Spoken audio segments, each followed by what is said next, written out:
it's not a matter of hitting me back. He can hit me many, many times. Sabi ko nga po kanina, Mr. President, that's irrelevant to me.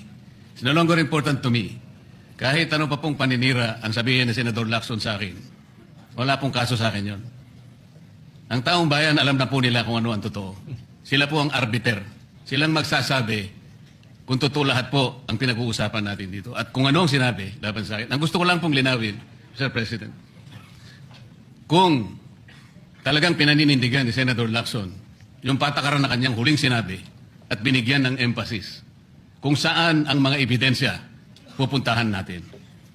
Napakarami ko pong sinabi kahapon sa aking privilege speech, inisa-isa ko yung dapat napuntahan natin. Para sa ganon, lahat ng inaakala nating mga ebidensyang magtuturo kung saan dapat at kung sino dapat ang managot, doon lang natin makikita at ang taong bayan po ay nakikinig at nagbabantay.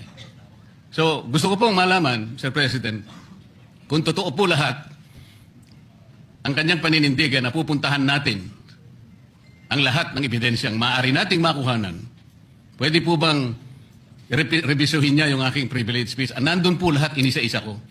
At nagtapos nga po ako doon sa 18 ex-marine officials sa iba pa yatang mga official ng ating sandatahang lakas ang nandun. Lahat po ba noon ay pupuntahan natin? Open po ba siya, Mr. President, na puntahan natin? Alang-alang doon sa pagkuha natin ng katotohanan. At makukulang natin ang katotohanan kung haharap lahat ang mga taong binanggit ko sa aking privilege speech. Huwag tayong magbibigay ng teorya ng kahit ano. Ako po'y nananalig na kapag sila'y humarap, may kakayahan naman ang komite, Mr. President. Makita natin kung talagang nagsisinungaling o hindi. Meron po tayong patakaran. Meron tayong remedyo kapag nagsisinungaling sila. Nakukontempt natin, ikinukulong po natin ang nagsasabi ng hindi totoo. Payagan lang natin, lahat sila may karapatang magsabi, mag-contribute sa ikahahanap ng katotohanan na lahat po tayo ay merong interes. Yun lang pong gusto ko malaman, Mr. President, kung si Senador Lacson po ay tapat sa kanyang paninindigan, dapat sana lahat po ng aking sinabi, hindi naman po makakasama, makakatulong po sa ating lahat para makagawa tayo ng isang ulat.